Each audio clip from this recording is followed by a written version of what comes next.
Hello मधु, कैसी हो तुम? और बताओ क्या चाहिए तुम्हें?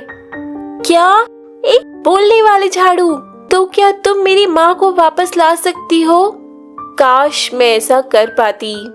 नीलमपुर शहर में मोहन अपनी पत्नी लता और अपनी बेटी मधु के साथ खुशी खुशी रहा करता था। मोहन और लता अपनी बेटी मधु से बहुत प्यार करते थे और उसकी हर एक ख्वाहिश को पूरा करने की कोशिश करते थे। मधु, ओ मधु, कहाँ हो बेटा? देखो मैं तुम्हारे लिए क्या लाई हूँ। माँ की आवाज सुनकर मधु दौड़ी चली आती है। क्या हुआ माँ? कल तुमने पार्टी में पहनने के लिए हार मांगा था ना, तो देखो मैं तुम्हारे लिए सुंदर सा हार लेकर आई हूँ। माँ का लाया हुआ हार देखकर मधु बहुत खुश होती है और अपनी माँ लता से कहती है, वाओ माँ, यह कितना सुंदर हार है। मैंने कल ही आपसे कहा था और आज आप मेरे लिए हार ले भी आई। थैंक यू माँ। मैं और पापा कहीं काम से बाहर जा रहे हैं, तुम घर पर ही रहकर पढ़ाई करो। ऐसा कहकर मोहन और लता बाहर चले जाते हैं, लेकिन दुर्भाग्य से उनकी गाड़ी का एक्सीडेंट हो जाता है, जिसमें मोहन को गंभीर चोट आती है और वहीं लता की मौत हो जाती है। अपनी पत्नी के गम में मोहन को बहुत बड़ा सदमा लगता है, तो वहीं मधु भी इससे उबर नहीं पाती और उसका रो रो कर बुरा हाल होता है। भगवान जी, आपने मेरी माँ के साथ ऐसा क्यों किया? आपने उन्हें मेरे पास से अपने पास क्यों बुला लिया? आपके पास तो कितने सारे लोग हैं, लेकिन मेरे पास तो सिर्फ मेरे मम्मी पापा ही थे।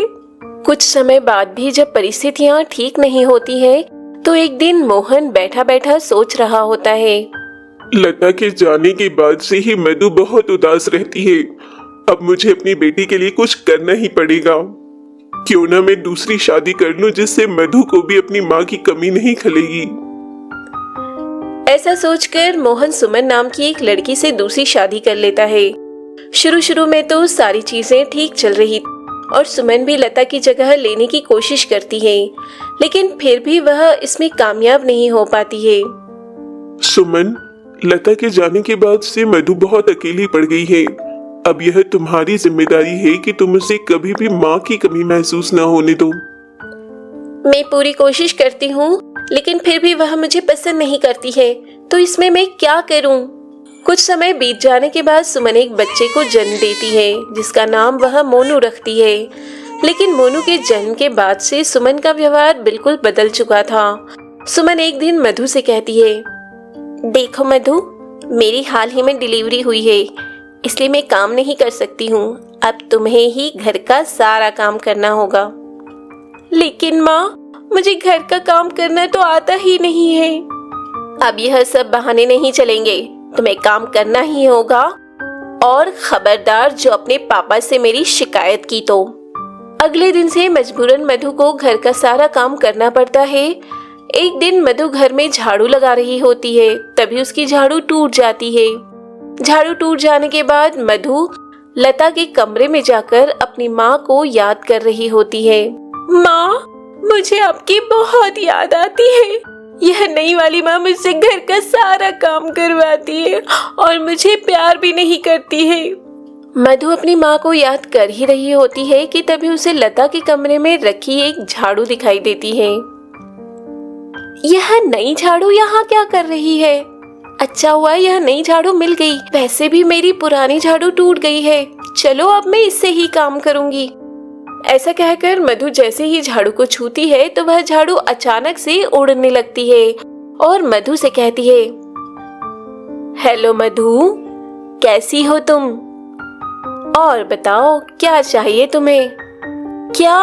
एक बोलने वाले झाड़ू? हाँ मधु, मैं एक जादुई झाड़ू हूँ और एक बाबा ने मुझे तुम्हारी माँ को दिया था, इसलिए वह मुझसे जो कुछ भी मांगती थी मैं उन्हें देती थी। अब से मैं तुम्हारी भी हर ख्वाहिश पूरी करूंगी। तो क्या तुम मेरी माँ को वापस ला सकती हो? काश मैं ऐसा कर पाती। वह जादुई झाड़ू मधु की माँ को तो वापस नहीं ला पाती है, लेकिन इसके अलावा वह मधु के बदले घर का सारा काम अपने जादू से कर दिया करती थी। साथ ही जो मधु को चाहिए होता था वह उस जादुई झाड़ू से मांग लिया करती थी। तो दोस्तों, ये थी माँ की जादुई झाड़ू की कहानी।